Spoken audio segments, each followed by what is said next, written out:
વાર્તા કલ્પવૃક્ષ ઈચ્છા પૂર્તિ કરતા એક વૃક્ષની રાજસ્થાની લોકકથા।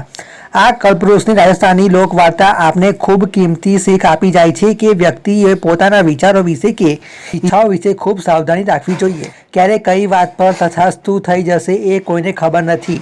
ઈચ્છાઓના ઘોડાઓ પર કોઈ લગામ હોતી નથી, પણ ઈચ્છા કરતા પહેલા એક વખત ચોક્કસ વિચારી લેવું કે જો એ ઈચ્છા પૂરી થઈ ગઈ તો શું થાય। ઘણા સમય પહેલાની વાત છે। આપણા આટલા મોટા ભારત દેશનો એક પ્રદેશ છે રાજસ્થાન। રાજસ્થાન એટલે થારનું રણ અને રણ એટલે સૂકી રેતી, ગરમ હવા અને નિસર્જન ટીંબા। એક વખત એક મુસાફર આ રણમાંથી પસાર થઈ રહ્યો હતો। મુસાફર એકલો હતો। રણની ગરમી સૂકી રેતી પર કલાકો સુધી ચાલ્યા બાદ એ હવે થાકી ગયો હતો। થાકની સાથે ભૂખ અને તરસના કારણે એની હાલત ખરાબ થઈ ગઈ હતી। તેને થોભીને ચારે તરફ નજર દોડાવી, પણ સૂકા ભઠ્ઠ રેતીના પટ સિવાય દૂર દૂર સુધી કંઈ ન નજરે ચડ્યું। ન કોઈ પશુ પક્ષી, ન માનવજાત કે ન મળે કોઈ ગામ। અરે એટલું જ નહીં, આજુબાજુમાં કોઈ ઝાડ પાન પણ જોવા ન મળે એવો સાવ પાણી વિનાનો શુષ્ક વિસ્તાર હતો। આવામાં હતાશ થઈ ગયેલો એ મુસાફર એક જગ્યાએ થોભી અને વિચારવા લાગ્યો, કાશ મારી સામે એક લીલુંછમ ઘટાટોપ ઝાડ હોત તો હું તેની નીચે થોડી વાર આરામ કરી શક્યો હોત। અને આ શું? જોતામાં તો ત્યાં એક વિશાળ વૃક્ષ ઊભું હતું, ચમકતા લીલાછમ તેના પાંદડે પાંદડે સૂર્યના કિરણોની પડતી છાય જાણે કોઈએ લીલો ચંદરવો ન બાંધ્યો હોય। આ જોઈને દિગ્મૂઢ થઈ ગયેલો મુસાફર જેવો એ ઝાડ ગયો કે આહાહા, શું તેની શીતળતા! છતાં તેને થયું કે આ તો રણ છે, અહીં ઘાસનું એક તણખલું જોવા ન મળે, ત્યાં આવડું મોટું વૃક્ષ ક્યાંથી? પણ વૃક્ષની નીચે ઠંડા ઠંડા પવનની લહેરખીઓ વાતી હતી, તેમાં એટલું સારું લાગતું હતું કે તેને આ સીડી છાયામાં થોડો આરામ કરી લેવાનું નક્કી કર્યું। ઝાડ નીચે બેસી મુસાફર વિચારવા લાગ્યો કે કાશ મને અત્યારે તાજું ઠંડુ પાણી મળી ગયું હોત તો આ તરસથી છુટકારો મળત। અને બસ આમ વિચારતા જ એ બેઠો હતો ત્યાં સામે એક માટલું મળી આવ્યું। ઓહ, આશ્ચર્યમાં અરકાવ મુસાફરે માટલું ઉપાડ્યું અને ઝડપથી તેમાં રહેલું ઠંડુ મીઠું પાણી પી પોતાની તરસ બુઝાવી। થોડી ક્ષણો માટે શાંતિથી બેઠા બાદ તેને ફરીથી એક વિચાર આવ્યો કે પાણી પીને તે તો સંતોષ થઈ ગયો, પણ આ ભૂખનું શું કરવું? કાશ થોડુંક કંઈક ખાવાનું મળી ગયું હોત તો!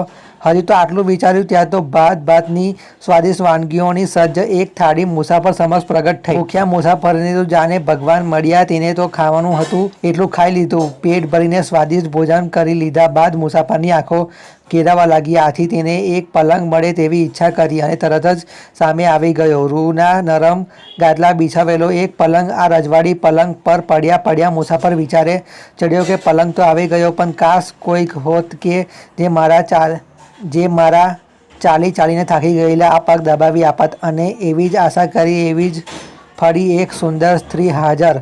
દાસી તો પલંગ પર બેસી મુસાફરના પગ દબાવવા લાગી, માલિશ કરવા લાગી। થાકેલો મુસાફર ઘડીભરમાં ઘસઘસાટ સૂઈ ગયો। હકીકતમાં એ જે વૃક્ષ નીચે સૂતો હતો તે એક કલ્પવૃક્ષ હતું। કલ્પવૃક્ષ એટલે એક એવું જાદુઈ વૃક્ષ કે જેની નીચે કરવામાં આવતી કોઈ પણ ઈચ્છા પૂરી કરે। થોડો સમય ઊંઘ્યા બાદ મુસાફર જાગ્યો। જાગીને જુએ છે તો પેલી દાસી હજી તેના પગ પાસે જ બેઠી હતી। મુસાફર વિચારવા લાગ્યો કે આ બધું સાચું તો ન જ હોઈ શકે, કેમ કે આ તો રણ છે અને વસ્તુ હવામાંથી તો ઉદ્ભવી ન શકે। આ ચોક્કસ કોઈક માયા હોવી જોઈએ। મુસાફરે આગળ વિચાર કર્યો, ભલું કરે ભગવાન કે હજી સુધી મેં બધી સારી ઈચ્છાઓ જ કરી છે। સારું છે કે મને ખાઈ જવા તૈયાર બેઠો હોય તેવો કોઈ રાક્ષસ વિશે મેં વિચાર્યું નથી, પણ વિચાર તો થઈ ગયો। એટલે દરેક વખતે થાય છે તેમ આ વખતે પણ એક મહાકાય ભયાનક રાક્ષસ મુસાફરની સામે આવીને ઊભો રહી ગયો। આવતા વેત ગર્જના કરતા એ રાક્ષસ બોલ્યો, હે મૂર્ખ માણસ, મારો શિકાર બનવા માટે તૈયાર થઈ જા, હમણાં જ હું તારો કોડિયો કરી જાઉં છું। અટ્ટહાસ્ય કરતો રાક્ષસ તો કૂદ્યો બિચારા મુસાફર પર। ભયથી થરથરતા મુસાફરે તો આંખ બંધ કરી દીધી અને મનમાં વિચારવા લાગ્યો કે હે ભગવાન, કાશ આ રાક્ષસ અબખડી ગાયબ થઈ જાય। અચાનક જ રાક્ષસ ત્યાંથી અદ્રશ્ય થઈ ગયો અને બધું હતું તેવું ને એવું થઈ ગયું। મુસાફર તરત ત્યાંથી નાઠો। તેને શું થયું કે છેક સુધી ખબર ન જ પડી। ચાલતા ચાલતા એ વિચાર કરવા લાગ્યો કે એ બધું શું હતું? શું એ કોઈ સપનું હતું? જે કોઈ તે પણ મારે હવેથી વિચાર કરતી વખતે સાવચેત રહેવું પડશે। શી ખબર ક્યારે શું સાચું બનીને સામે આવી જાય। જે બન્યું એ યાદ કરતાં મુસાફરે પોતાને માર્ગે ચાલી નીકળ્યો।